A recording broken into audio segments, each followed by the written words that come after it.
Hello everyone, and welcome to my new teaching video series entitled Why Jesus? The subject for this very first video, as you have chosen, is a very, very serious topic, but one that deserves all the attention that we can give, and it is the existence of hell. So we are asking, does hell exist? And if it does, how do we avoid it? So to begin the video today, I want to look at this from three angles. The first angle is, well, we certainly need to know what the Bible says about it. So we're going to look at the difference between definitions in the Old Testament and the New Testament. The second angle is, what does society commonly say about this topic?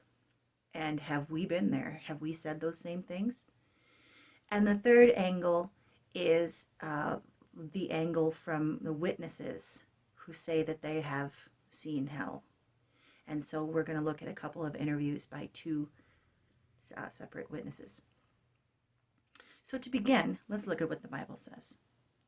Now, there is such a thing as hell that we see in the Old Testament. However, it's not called hell. It's actually called Sheol or Gehenna.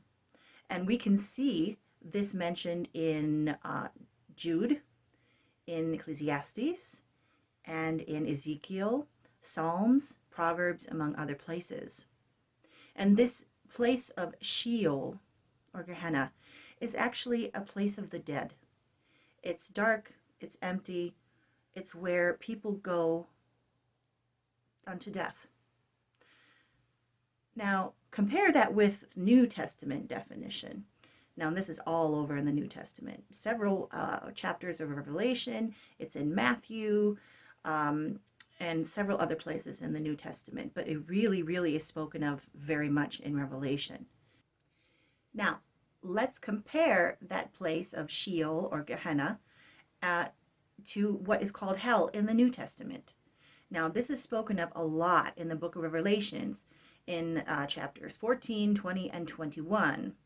So hell in Revelation is described as a place of torment where there is no rest to be had, day or night. It's also described as a lake of fire and sulfur. In Matthew 13, it's labeled as a fiery furnace, a place where there will be weeping and gnashing of teeth. Let's move on now to see what people out in society have to say about this topic. What do they say about hell if they were asked, does hell exist? Well, one thing that people commonly say is, I don't believe in hell. Okay? Well, I would say to that your belief or your disbelief really has no bearing on reality. I could say that I don't believe in the wind because I can't see it, but it's still there and it still affects me. Another thing that people like to say is, well, if there is a hell, I'm probably not going to go there. I love that word, probably. I'm probably not going to go there because I'm basically a good person. Okay. My answer to that is, how good are you? Are you good enough? Have you ever sinned? It's just far too arbitrary. Another common way of looking at this out in society is when people say, well, you don't have to be a Christian to avoid hell. As a matter of fact, all religions bring you to God. That's a subject for another video. Absolutely. I will be tackling that. Is Jesus the only way to God? But anyway, that is coming at a different time.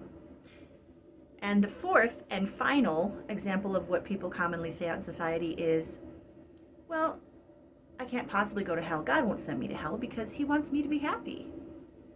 Now, this vacuous belief in who God really is and what he wants for you is called moralistic therapeutic deism. Again, it is a vacuous belief in the idea that God just wants us to be happy. So I'm going to do what I want. I'm going to do what makes me happy, and God's going to be okay with it, with no further expectations. Those people, they don't know who God really is, and they don't know that he really does hold us to a high standard.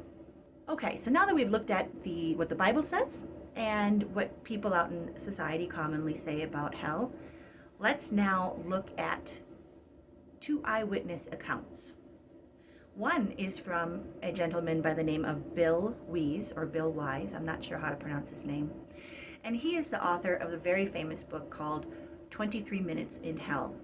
It is his testimony of how one night he was awakened and felt himself being pulled out of his body into another dimension, into a much deeper, darker, and sinister dimension.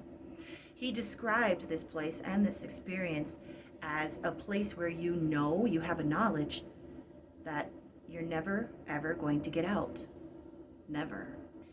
And he says what's worse than that intense physical suffering and the demonic attacks is the hopelessness. The knowledge that you are completely separated from God forever.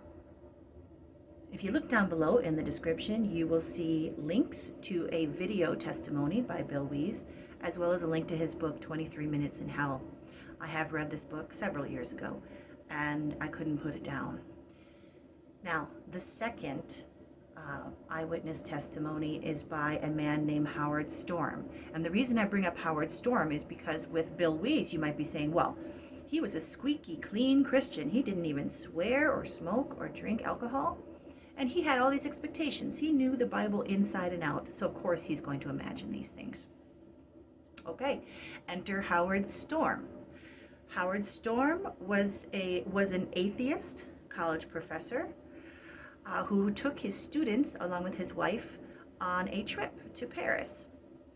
And one night he felt piercing pain. He had a stomach perforation and had to be rushed to the emergency room. Now, while on the table, waiting for a surgeon, he did leave his body, and he heard voices, these very pleasant, sugary, sweet voices that were beckoning him, come with us, come with us. So he followed these voices into the hall, and little by little, these voices stopped being so sweet. They became more sinister, more insistent, and more persistent. The journey continued down the hall. It became darker and darker, more frightening, with bad smells, bad sights. When he realized that this was only getting worse, he did tell these demonic voices that I'm not going any further. And they said, you're almost there. And then they began to fight. They began scratching and clawing and gouging and punching and tearing at Howard. The pain and the suffering that he felt was so intense, much, much worse and much greater than the physical suffering was the humiliation that they caused him. All along throughout this torture, he wondered, why don't they just destroy me? And he's quoted as saying, certainly they could have destroyed me, but they didn't want to destroy me. They wanted to inflict pain on me. End quote. After this, he did explain a little bit more about his experience, but then told the interviewer that he was not going to tell him much more because the story at that point gets what he called, quote, too ugly. And so, of course, if you look down below, I will have a link to this video interview with Howard Storm. And I really, really think you should check it out. You should check it out. So where does this leave us? Well, as grim as this has been, it leaves us with hope. In John's Gospel, chapter 3, verse 16, Jesus is quoted as saying, "For God so loved the world that he gave his only begotten Son, so that whoever should believe in him will not perish, but will have everlasting life." Goes on in verse 17 to say that God did not send the Son of Man into the world to condemn it, but so that the world could be saved through him. And that is where we are left. If you already know Jesus, if you've already trusted him, and if you understand that it is through his sacrifice that you are saved, there's nothing more you need to do. However, if you have not done that, please don't wait a single second more. And you say, well, I'm not sure I really believe all this stuff. Is this a risk you want to take? Ask God to come into your heart. Ask Jesus into your heart. Say, save me. I know I'm a sinner. I need your help. and you will be able to avoid the topic of hell forever. Thank you for watching this video. There will be more videos to come, and I hope that you have enjoyed it and maybe even learned a little something. We'll see you next time. Bye-bye.